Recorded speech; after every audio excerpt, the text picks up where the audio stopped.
Olá, pessoal, bem-vindos ao Enigmas. Você está entrando num programa onde o normal é ser diferente. E o normal, que é a fala da Kátia, que hoje está em outra emissora, é ser paranormal.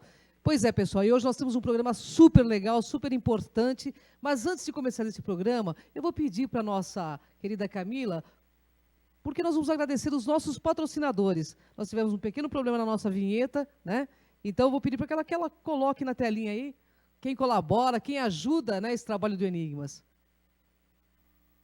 E é isso aí, Casa Chiva, Resgatex, o Tony Gandra, Essenciale, temos aí também Ótica Espanha, Denis Designer, Color Hands, gratidão, pessoal, pelo apoio, né? E a gente conta com vocês mesmo, porque o programa Enigmas está aqui para levar consciência e fornecer ferramentas para que você tenha mais autoconhecimento e consiga realmente ser um livre pensador. Bom, vamos começar agora, eu vou tirar meu óculos, olha, Ótica Espanha, 35 anos de tradição, hein, pessoal? Começar aqui com o Marcos Reis. Vocês conhecem o Marcos Reis? Bom, o Marcos Reis, ele está muito ligado à questão de druidismo, e hoje nós vamos saber um pouco dessa cultura, né, que é muito interessante, porque conhecimento, né, vem trazendo libertação. Tudo bem, Marcos?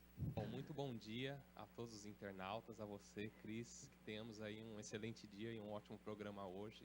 Para começar a falar um pouco de druidismo, eu queria pedir a atenção de todos para uma oração de abertura, para que a gente possa ser consagrado neste momento e já comece a entrar um pouco nesse clima do druidismo. Maravilha, então vamos ouvir essa oração do druidismo. Lá no meio do oceano tem uma barca que não vai ao fundo, aonde Mananã navega, meus irmãos, para levar ao outro mundo.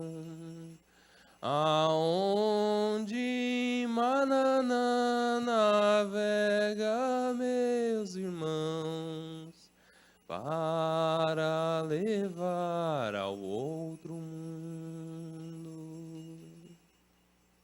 Oh. Muito lindo, hein, Marcos? Ontem eu recebi várias perguntas de internautas, né, sobre o druidismo, que é muito interessante, né, pessoal? Todo mundo quer saber. E o Marcos Reis é muito famoso, viu, gente? Então, assim, choveram perguntas no Facebook para o Marcos aqui. Os celtas abateram, para vocês entenderem, os celtas abateram os druidas na Grã-Bretanha e sobreviveram na Irlanda, e depois sucumbiu ao cristianismo. Os druidas, a primeira pergunta é a seguinte: os druidas reconhecem Pitágoras como o primeiro grão-mestre dos Illuminatis e adotaram seus ensinamentos? Então, Pitágoras e o druidismo não têm uma relação, né? Então, essa pergunta, ela não calha para quem estuda o druidismo, né? E muitas pessoas falam que os próprios celtas mataram os druidas, né? Que foi exterminado e acabou com o cristianismo. Toda essa informação, eu não estou aqui à toa. Ela é uma grande mentira. Olha, que bom. Então Né? você está esclarecendo, né, Marcos? Porque assim, os celtas eram um povo que viveu na Europa. Eu vou arredondar 2000 anos antes de Cristo até mais ou menos 500 a 1000 anos depois de Cristo. E esse povo tinha no druida o seu grão-mestre, tinha no druida o seu sacerdote, essa força máxima dentro da sua espiritualidade, da sua cultura. Então, os celtas e o druidismo são muito ligados. Um faz parte da cultura e da sociedade do outro. Então, eles não eram inimigos um do outro. Então, um não exterminou o outro. Claro que deviam ter mercenários que, por dinheiro, ajudaram os romanos a exterminar o druidismo. Mas isso não é a grande verdade, isso não é o fato principal. Druidas e celtas são interligados porque um é sacerdote principal desse povo celta que me traz aqui hoje para explicar e conversar sobre Que ótimo, vocês. né? Vamos conhecer um pouco mais de druidismo. Os druidas reconhecem seu grão-mestre, o Merlin, que representa o poder mágico de um homem que tem contato com o seu self, ou seu eu superior? O Merlin das histórias de Rei Arthur é um símbolo do que nós chamamos do druidismo, né? Oficialmente a gente não tem nem a veracidade da vivência de Rei Arthur, quanto mais de Merlin. Mas ele, ao longo do tempo, o Merlin se tornou parte das lendas dos mitos celtas, finalizando lá a cultura antiga com essa cultura nova. Então, Merlin é uma representação do que seria um druida dentro da sociedade celta, né? Então, ele acaba sendo, já que ele é muito popular dentro da literatura estrangeira e também aqui no Brasil se gosta muito das lendas arturianas, ele se tornou símbolo do que é um druida. Mas não exatamente, para a gente não ter a certeza da vivência dele, não tem dizendo que ele é, eu considero ele um grande mestre. Eu considero ele um grande símbolo do que seria um druida, esse conselheiro, esse mestre espiritual que aconselhava Arthur a tomar as melhores decisões. Então eu vejo esse o papel de um druida hoje na nossa sociedade moderna. Certo. Existem vários tipos de druidismo ou não? Existem muitos tipos de druidismo. O druidismo aqui no Brasil, eu vou especificar, ele ainda é muito particular, porque existem muitos grupos diferentes trabalhando o que nós chamamos de reconstrucionismo celta, que são as pessoas que historicamente buscam maior parte de informações e trazem para a nossa vivência atual, e tem o druidismo que nós chamamos de druidismo poético, que também trabalha com muitas inspirações xamânicas e não xamânicas para compor essa espiritualidade do druidismo. Então, eu não sei nomear quantos tipos existem, mas eu posso garantir que existem muitos tipos, inclusive em grupos aqui no Brasil. Mas a quais que você se refere e qual que você especificamente segue? Eu vou dizer que eu sigo um pouco das duas coisas, porque óbvio que eu estudo muito através do que a arqueologia traz, do que a antropologia traz, para que a gente tenha bases concretas do que eles foram e essa inspiração atualizada com o mundo de hoje. Eu vivo no século XXI, eu não posso viver num século, muitos séculos anteriores. Então, eu trago essa inspiração do mundo de hoje para praticar o meu druidismo.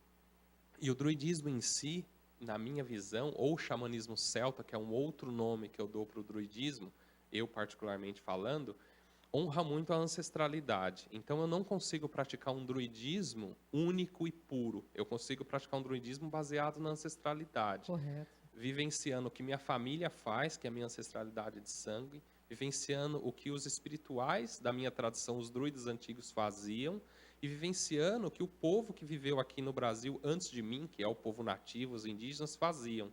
Claro que eu não faço um mix de tudo, mas eu procuro honrar todas essas forças para compor aquilo que eu sou, porque eu sou essa tríplice mesmo, e acho que isso é importante para o druidismo moderno. Bom, Marcos, vamos tocar um pouquinho mais o tambor? Vamos, claro. Explica para o nosso internauta o que significa todos esses instrumentos. Bom, eu trouxe alguns instrumentos que eu vou chamar instrumentos de trabalho dentro do meu caminho espiritual.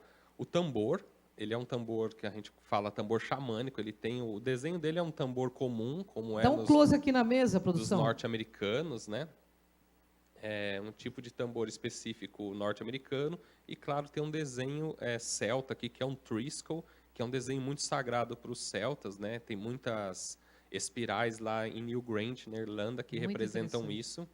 Muito interessante. Eu tenho aqui uma maraca que eu ganhei do Joel Urso, um amigo, que é uma maraca de urso, que eles falam, que é para estar trabalhando uma firmeza de terra, para as pessoas colocarem os pés no chão para realizarem seus sonhos. Uma maraca comum dos índios brasileiros, né, que é a união do pai com a mãe para gerar o filho, que é o som. Então, é um instrumento sagrado para o Brasil, então eu costumo honrar.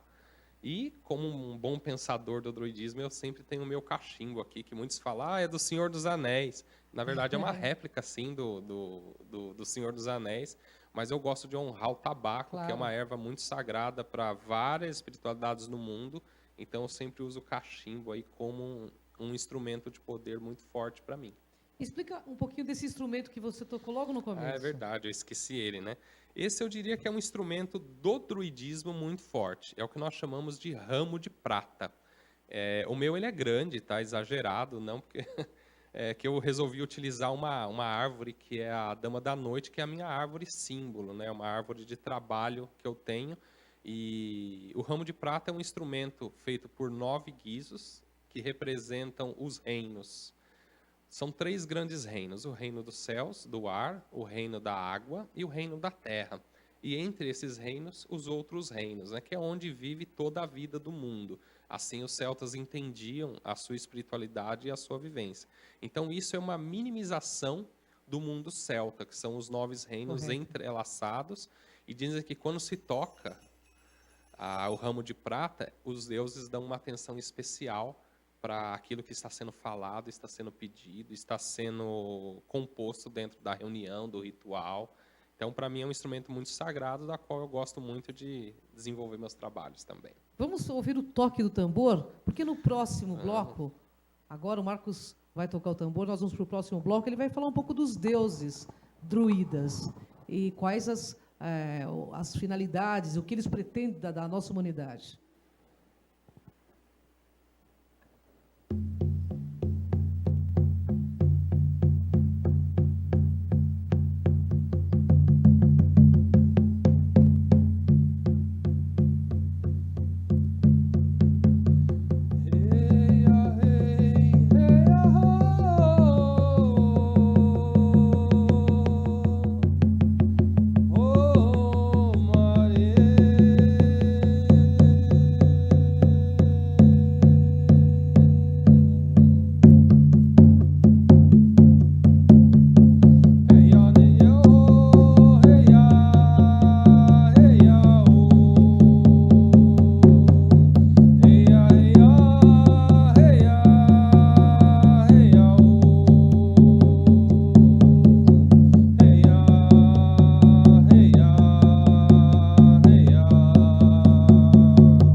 Com o coração esse toque, né, Marcos? Parece que está batendo assim, num ritmo cardíaco mesmo, né? Exatamente. Essa é a função do tambor, trabalhar as ondas sonoras dentro da gente, fazer essa vibração diminuir, para que a gente consiga fazer o que a gente chama de meditação ativa, que é fechar os olhos e deixar as imagens se trabalharem dentro da gente, para responder principalmente questões pessoais. Podemos fazer rituais para trabalhar questões coletivas. Claro. Mas quando se fecha os olhos e busca dentro de si respostas, a espiritualidade, a fé, a natureza traz essas respostas. É aí que vem o grande desafio, realizar. É isso aí. E nós vamos agora para o próximo bloco, e o Marcos Reis explica muito mais sobre druidismo, porque é uma delícia, né, falar desse assunto. Afinal, aqui, o Enigmas, espiritualidade é cultura, e cultura espiritualiza. A gente vai para o nosso próximo bloco, já voltamos.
Estamos de volta ao programa Enigmas e vamos agradecer novamente aos nossos patrocinadores, né, Camila? Que está faltando a nossa telinha. Hoje nós tivemos um pequeno problema técnico aqui, então vamos agradecer a Casa Chiva, a Resgatex, ao Tony Gandra, a Cristiane Lantin, a Ótica Espanha, né? E ao Denis Design e a Color Hands, né, que nos apoiam nesse trabalho. Gratidão pelo apoio. Espero que você também, se você tiver interesse em participar, em lançar seu livro, DVD, anota aí o telefone, 3482-6381, e fale com a nossa produção. Tenho certeza que você vai ficar muito feliz com os resultados. Mas estamos aqui de volta com o Marcos Reis, que está esclarecendo um pouco mais sobre o druidismo, que é um assunto super interessante, porque, afinal de contas, é uma cultura diferente, mas está aqui no Brasil há muito tempo também, né, Marcos? Está aqui no Brasil há mais de 30 anos já, o druidismo, né? É uma espiritualidade aí que vem de origem europeia, junto com os celtas, que, como eu falei, viveram mais ou menos de 2.000 anos antes de Cristo a 2.000 anos depois da Era Comum. Antes dos celtas existiam os pré-celtas, que foi quem fez Stonehenge na Inglaterra, todos aqueles monumentos de pedra que são muito famosos pelos druidas, mas foram os avós deles, os primos mais velhos que construíram, mas a ancestralidade está lá, os celtas são isso também. Então, aqui no Brasil estamos aí, eu estou chutando 30 anos de druidismo no Brasil, das quais eu estou há 15 anos apenas, ainda sou um garotinho. Mas nesse está esclarecendo, caminho. os internautas estão aí agradecendo a sua pauta, vários agradecimentos. E eu gostaria de fazer uma pergunta, o pessoal quer saber do seu contato, Marcos. O e-mail é xamanismocelta@gmail.com. Eu também tenho um site que é o xamanismocelta.com.br. Ele é recém-criado, então ainda está bem cru. E tem um site do meu grupo, que é druidismo.com.br, onde tem bastante informações sobre um druidismo bem sério sendo trabalhado no Brasil. E aí, tá, eu acho que já é um bom caminho. Os meus cursos, eu dou curso sobre druidismo mesmo, onde a gente vai trabalhar a espiritualidade, tanto na parte cultural, quanto também na parte espiritual. Eu não desvinculo uma coisa da outra. Claro, uma e coisa também só. faço trabalhos com um pouco com a cultura brasileira também, o que a gente chama de pagelança, que Olha é o só. que cabe a nós que não somos índios também trabalhar, e é legal estar honrando esse trabalho brasileiro, né, que está muito perto da gente, e agregando ele como uma técnica xamânica às espiritualidades que cada um tem, a religião que cada um segue, né? A minha religião é druidismo, mas muitos outros se identificam aí também com isso. Claro, e nós vamos começar então com uma oração, você disse. Exato.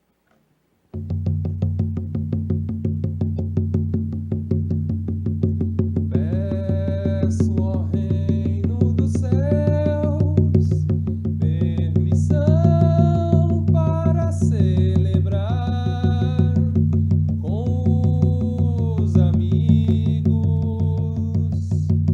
Convido o corvo e também o sabiá. Peço ao reino da terra permissão para celebrar com os amigos. Convido o gamo e também onça pintada. Peço ao reino das águas permissão para celebrar com os amigos. Convido o boto e também grande salmão. É isso aí, bacana, hein, Marcos? Ô, Marcos, mas na pauta aqui está dizendo que você vai falar um pouquinho sobre as ervas de poder. Vamos falar um pouquinho de cada erva aí, e depois nós vamos falar um pouquinho dos deuses druidas. Muitas pessoas têm curiosidade, principalmente já que eu desenvolvo vários trabalhos com ervas de poder, o que é e para que servem, né? E muitas pessoas falam, mas é proibido, é alucinógena, Tudo há uma explicação. Em primeiro lugar, você tem que lidar com qualquer erva, com muito sacralidade. Temos que torná-la sagrada, porque senão ela não vai ajudar a gente no princípio de cura. Então, assim, ervas como o tabaco. Por que o tabaco escraviza muitas pessoas? Porque não há honra nenhuma em acender um cigarro e fumá-lo. A honra há em você preparar o seu tabaco e fumar ele sagradamente. Tabaco, por exemplo, jamais você traga.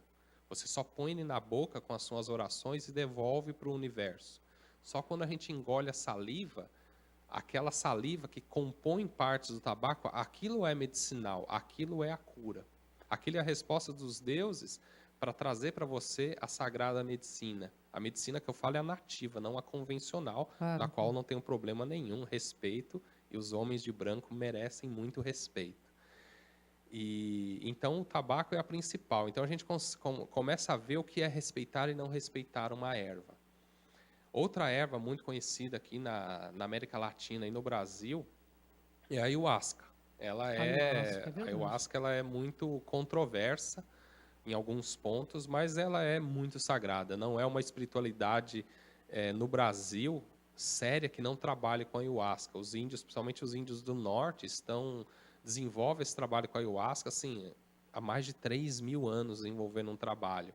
E é muito sério, é muito bacana. O que não dá é para tomar ayahuasca em casa, né? Não é rave, Claro. é sagrado. Então, dentro de um culto sagrado, de um trabalho espiritual sério, a ayahuasca vai elevar o seu espírito, vai elevar a sua consciência para que você passe a enxergar melhor, a ouvir melhor, a ter melhores pensamentos e assim se conectar com o seu eu interior, que se conecta com a sua espiritualidade, porque ela não está vinculada a uma espiritualidade, ela está vinculada a todas as espiritualidades da Terra.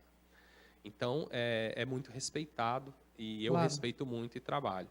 E eu sou um juremeiro, como a gente costuma dizer, eu trabalho com a erva da jurema, faço a bebida da jurema, ela não tem a mesma função da ayahuasca, que é enteógena, que traz essa vibração mais forte, ela é uma erva noturna, então ela é uma erva que vai funcionar quando eu fecho os olhos e principalmente quando eu vou dormir. Ela desperta os sonhos, ela desperta o seu poder interior. Então ela não vai dar a mesma vibração que a ayahuasca dá, que as pessoas chamam de alucinógeno, a gente chama cientificamente de enteógeno, mas a ideia não é você ter isso para fora, é você ter isso para dentro de si. E a erva da jurema é uma erva muito comum dentro da tradição brasileira. Os índios funiôs, cariri chocós e tantos outros trabalham com essa erva, que eu acho incrível. Eu, por ser um juremeiro iniciado dentro de uma tradição da jurema pelo meu amigo Tiago, lá de Campinas, o pessoal, a Bia e o Léo, lá do Ostara, que me ajudaram muito na primeiro tombo da jurema. Gosto muito de trabalhar com essa erva e com o mesmo respeito, com o mesmo carinho, e uso ela para trabalhar com as outras pessoas também. É muito interessante, né? Porque a cura de todos os males a gente sabe que está na natureza, né? E quando a gente sai fora disso, a gente começa a arrumar muito problema, né, Marcos? Exatamente. Quando a gente só pensa com o umbigo, com certeza, né, se torna muito complicado. Às vezes, na alimentação do dia a dia, a gente põe lá o arroz, o feijão, o alface, o tomate ali, e a gente não honra quem plantou, a gente não honra quem colheu.